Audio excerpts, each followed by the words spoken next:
Where are we at? Here we go. Alright, folks. This is Lucy back again. She's got on full crappy armor. I was just messing around with it in, what you call it. And as you can see, I died. Fooling around, farming for souls. I got 50,000. I died in Soldier's Rest. I tried to take on two turtleback knights at once, and they just clobbered me. So I died. So there's nothing wrong, no shame in saying that I died. But I did get 50,000 souls. 50,000 souls wearing the this ring right here, the covetous silver serpent ring, which, as you can see, it says fallen foes yield more souls. If you watch my first video, you'll see how I got that. I hate being hollow, so we're gonna use one of these because I absolutely hate being hollow. And now she's all pumped up about that. But anyways, so 50,000 souls. I got that in Forest of the Fallen Giants. I beat the Pursuer. I beat the Last Giant, and I did a co-op for the Last Giant to get 6,000 souls. I think they give you if you help someone beat the Last Giant. And then I just cleaned out the area. I didn't do too many farming runs. I think I did 3 farming runs to get some weapons, basically, and I bought this hat right here, the Traveling Merchant hat, which raises item effect, raises item discovery. So I bought that right there, and I ran across, basically I bought that to farm for weapons, and I came across the Bastard Sword. Of course, I got 2 Bastard Swords now because I went to Soldier's Rest and got the one that was laying on the corpse. And I bought a rapier. I bought that. So, and then as you can see, farming net me 2 other halberds. I already had the one. The one lays on a corpse. By the way, I used my gift was the petrified something.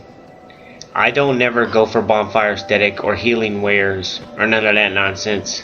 I always choose the petrified something because with the gachapon you can basically it's a crapshoot. You can get, this is what I got for it. I got the Demon's Great Hammer, and basically all I need is 25 strength to use this hammer, and it does 300 damage. So it's extremely heavy, and it'll way put me over encumbered.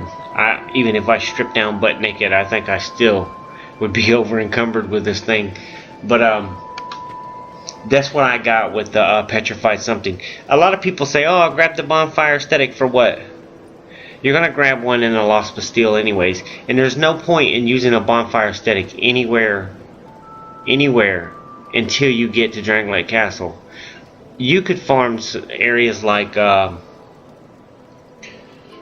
you could farm the last or the Forest of the Fallen Giants for Titanite slabs, because there's always one in that chest down there. I don't even know if that respawns if you farm it, because it's behind a Ferrous Lockstone wall. So I'm not sure that respawns. I'm just gonna assume it does. But would you have to use a Ferrous Lockstone again if you use the bonfire aesthetic? I don't know how that works on that. I usually use the bonfire aesthetic if I want to farm for Titanite and Titanite, large Titanite.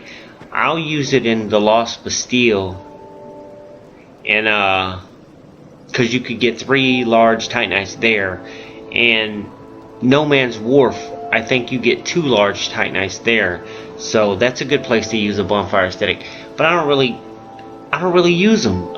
Maybe the Last Giant, or the Giant Lord, whatever the hell his name is. Yeah, the Giant Lord. Use the bonfire aesthetics there because that's fucking 400,000 souls. You know, that's where I use it, is the Last Giant, because it's guaranteed 400,000 souls. Especially if you got the Tesladora outfit on. But anyways, I always grab the petrified something and I go give it to the birds and see what they give me. And this time they gave me a Demon's Great Hammer. On my other playthrough, they gave me the Chandler's Trident, and then on another playthrough they gave me a Titanite slab. So you, with the petrified something, you always get something good. You never get garbage, trust me. So that's always a great gift.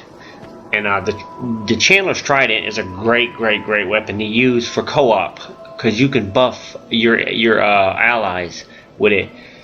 And this Demon's Great Hammer is just fucking, a pounder, I might get into it, I don't know. If I ever get my strength to 25, I think I'm going Dex here. But as you can see, I picked up a few items. We'll go back to our normal outfit. I was just messing around with that. I actually picked up the leather armor, so I'm gonna wear that because it's light. And I like it. It's nice. And I can actually wear the hat and still look stylish and show my face, because she's pretty. Anyways, we're gonna go level up here with our 50,000. Remember, and it took me 30 minutes to get them 50,000 souls. I beat the Pursuer, I beat the last giant, I did some co-op and helped the guy out on the last giant, and then I did some farming runs for some weapons because I wanted to get the Bastard Sword, and I wanted to get the Winged Spear for sure. And I got the Winged Spear. I tried to get the S-Stock because there's two guys in there that have the S-Stock that you could try to farm, but they didn't drop it. But I got the Winged Spear for sure. I got the Winged Spear, and that was one of the reasons why I was farming to get the Winged Spear. Since I'm going to be running a Dex build, the Winged Spear is a really good spear early on until you get Pate Spear, and depending on how far you bring your Dex up. But Pate Spear is the best spear. But the Winged Spear really helps out, and I'll show you during our playthroughs. But like I said, we're not going to be doing a whole lot of super playthroughs here. We're just going to show you how to survive in this. So we're going to level up with our 50,000 souls. You want to stay alive, right? So we'll level up here. Alright, first of all, we're going to put our Dex up to 12 so we can use our Rapier.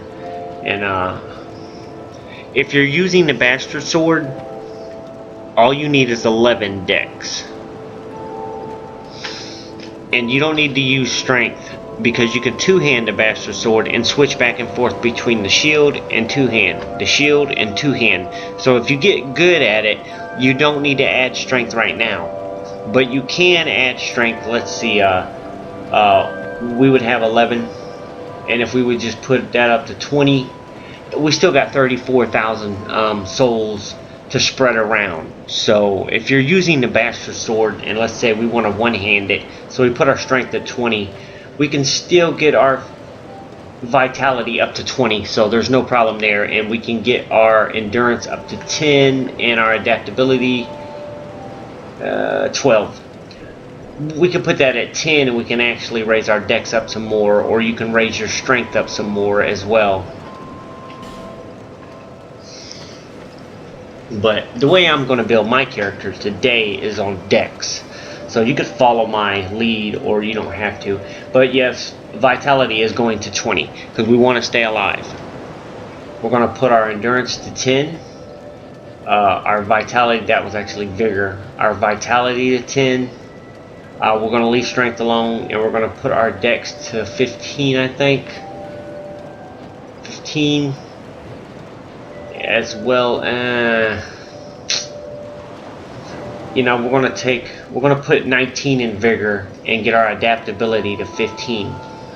So this is what I'm doing here: 19 Vigor, 10 Endurance, 10 Vitality, 15 Dex, and 15 Adaptability. The reason why I put my Adaptability up, and I didn't really mess with my Strength, and I took the 1 point off of Vigor, because Adaptability has a lot to do with your invincibility rolls when you're trying to roll through an enemy's attack. If you have a low adaptability like a bandit is really skilled with swords and dex weapons right out of the gate.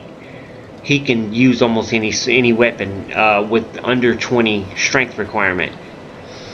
but you have to block with him. He's not going to roll through a lot of attacks because I think his adaptability is at 3, and you could really tell the difference, especially if you fight the pursuer. Fight the pursuer with the bandit, and then come back and fight the pursuer with the knight, and you'll see the difference. Like, you can have a really good sword. You can one hand.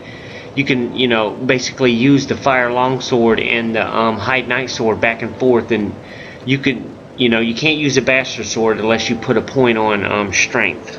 But try to roll through his attacks with the bandit, and then come back with the traveling merchant and try to roll through the attacks. The traveling merchant, I think, starts with the highest adaptability in the game.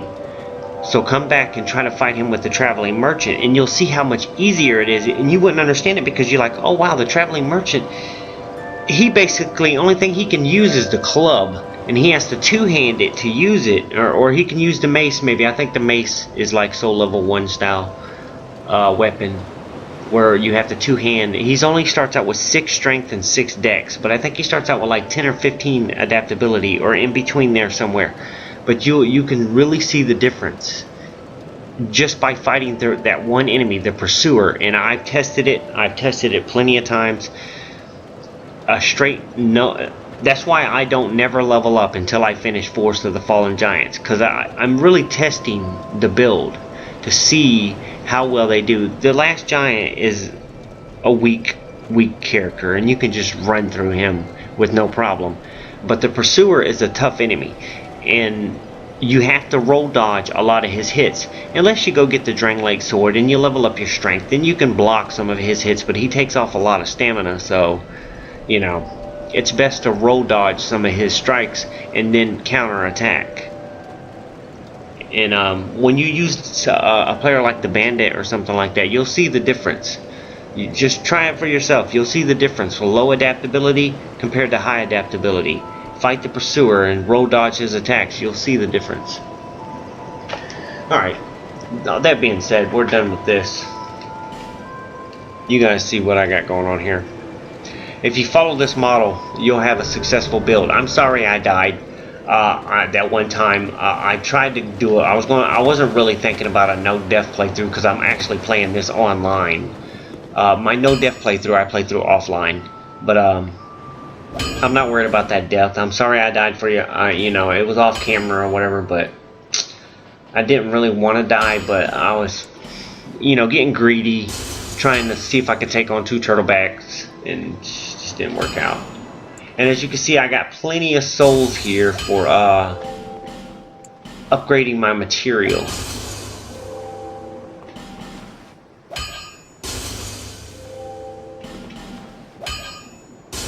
And as you can see, the Soul of the Last Giant and the Soul of the Pursuer, just to show you guys, I did fight them guys. That's how I got most of the souls. And we're going to upgrade our rapier. I don't know why I did that. Reinforced weapon. Yeah, I'm going dex build, so hey, you can put yours anywhere you want. I can actually use the halberd two-handed, but I can't use the winged spear. I want to upgrade my rapier.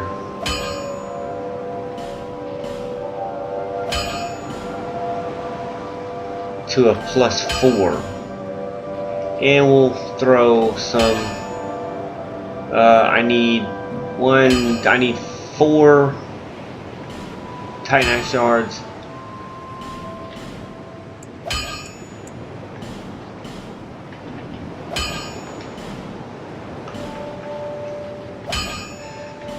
And we're going to upgrade my bow to a +3. So I got a +3 bow and a +4 rapier. And right now I'm rocking the leather shield because I was stupid and I didn't put enough on my strength to rock the Drangleic shield. So whatever. And we're going to cut this video right here. So you guys, we're ready to move on to the next level, which is Hades Tower. And I'm not gonna farm that area. I'm just gonna beat the enemies. I might do some co-op there for farming purposes. I think you get 6,000 souls for co-oping, maybe a little less. I don't remember. I have this covetous silver serpent ring, so maybe a little more for that. And then once I'm done with Hage Tower, I might show a boss battle or something, or show some co-op. But once I'm done with that, we're gonna go to Lost Bastille and get some more Titanite before we go to No Man's Wharf. And we're going to +5 our rapier and +4 our bow. And I'm not sure about the armor. I like the light armor because I can roll around and I don't have to put I don't have to waste points in vitality. But we'll see. We might rock the knight's armor. Or I might just go with the Alva armor. We might go with the Alva armor, but we'll see. And I'm gonna cut this video short right here. And Lucy says bye, y'all.